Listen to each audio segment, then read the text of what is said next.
एक शहर के कोने में एक भूतिया घर था। उसकी दहशत की खबर से सभी शहरवासी परिचित थे। उस घर के आसपास कई एकड़ जमीनों तक कोई घर नहीं बना था। दरअसल उस घर के आसपास कोई रहना ही नहीं चाहता था। एक बार एक टेलीविजन सीरियल डायरेक्टर उसी भूतिया घर में एक लाइव रिकॉर्डिंग सीरियल शूट करने का मन बनाता है, जिसका नाम वह मौत का खेल रखता है।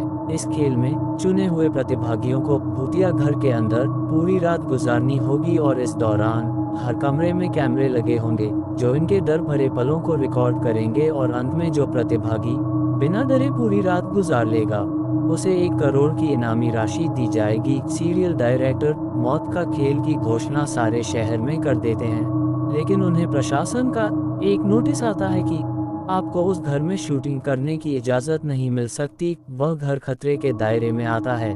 सीरियल डायरेक्टर बहुत नामी हस्ती था, इसलिए वह निजी तौर पर प्रतिभागियों की जिंदगी की सुरक्षा की गारंटी ले लेता है, और कुछ शर्तों को लागू करने के बाद प्रशासन से उस भूतिया घर में सीरियल रिकॉर्ड करने की मंजूरी मिल जाती है, जिसके लिए उसे 2 गुने पैसे खर्च करने पड़ते हैं। प्रशासन की परमिशन मिलते ही पूरे शहर में मौत का खेल के पोस्टर चिपक जाते हैं। मौत का खेल शहर में होने वाला था, लेकिन लोगों में उत्साह से ज्यादा दहशत भरी हुई थी। पूरे शहर को यकीन था कि इस प्रोग्राम में हिस्सा लेने वाले लोग जिंदा नहीं बचेंगे, लेकिन ये दुनिया तरह तरह की इंसानों से भरी है।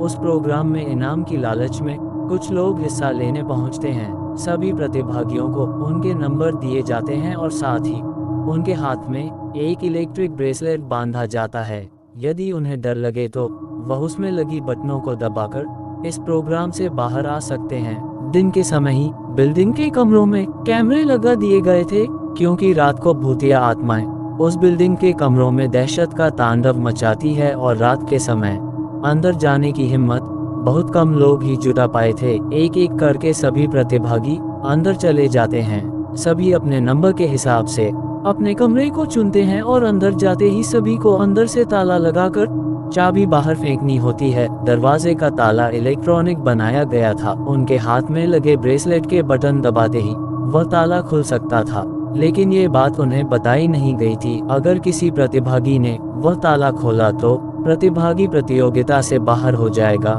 जो कि कैमरे की रिकॉर्डिंग में दिखाई देगा। सभी के कमरे में निर्देश देने के लिए स्पीकर लगाए गए थे। उसी से सभी को संकेत दिया जाता है कि सभी जल्द से जल्द अपने कमरे का ताला बंद करके चाबी दरवाजे के नीचे से बाहर फेंके, और इसके बाद कमरे की लाइट बंद की जाएगी। निर्देशों के अनुसार सभी अपने कमरे को अंदर से बंद कर देते हैं और चाबियां दरवाजे के नीचे से फेंक देते हैं। कैमरे नाइट मोड रिकॉर्डिंग के अनुरूप लगाए गए थे, इसलिए भले ही प्रतिभागियों के कमरे में अंधेरा हो, लेकिन दर्शकों को टेलीविजन स्क्रीन में सब कुछ नजर आ रहा होता है।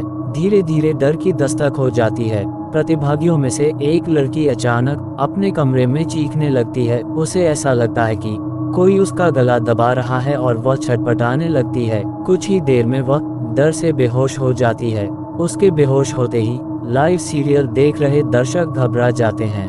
अचानक एक एक करके सभी प्रतिभागियों पर भूतिया हमले होने लगते हैं, लेकिन ताज्जुब की बात तो ये थी कि सभी प्रतिभागी अपने आप को स्वयं ही नुकसान पहुंचा रहे थे। कैमरे की रिकॉर्डिंग में साफ साफ नजर आ रहा था, कोई अपने चेहरे पर खरोंच रहा था तो कोई अपना गला दबा रहा था, और कई तो अपना सर भी दीवार से मारकर घायल कर रहे थे। दर्शकों का डर बढ़ते देख बिल्डिंग के नजदीक सरकारी अधिकारी पहुंच जाते हैं, क्योंकि प्रोग्राम को प्रशासन की शर्तों के अनुरूप रिकॉर्ड करने की परमिशन दी गई थी, जिनमें से एक शर्त ये भी है कि यदि किसी प्रतिभागी को शूटिंग के दौरान मेडिकल की जरूरत पड़ेगी तो तुरंत डॉक्टर उपलब्ध करवाया जाएगा, और जब सभी प्रतिभागियों को लाइव रिकॉर्डिंग में चोट लगने लगती है तो सभी प्रोग्राम को रोकने की आवाज उठाने लगते हैं। रातों रात प्रशासन पर दबाव बढ़ जाता है।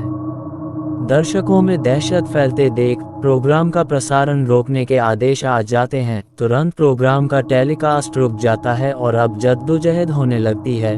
सभी प्रतिभागियों को बचाने की फायर ब्रिगेड की गाड़ी बिल्डिंग के बाहर पहुंचती है, लेकिन रात के समय उस भूतिया बिल्डिंग के अंदर जाने की हिम्मत फायर फाइटर्स की भी नहीं होती।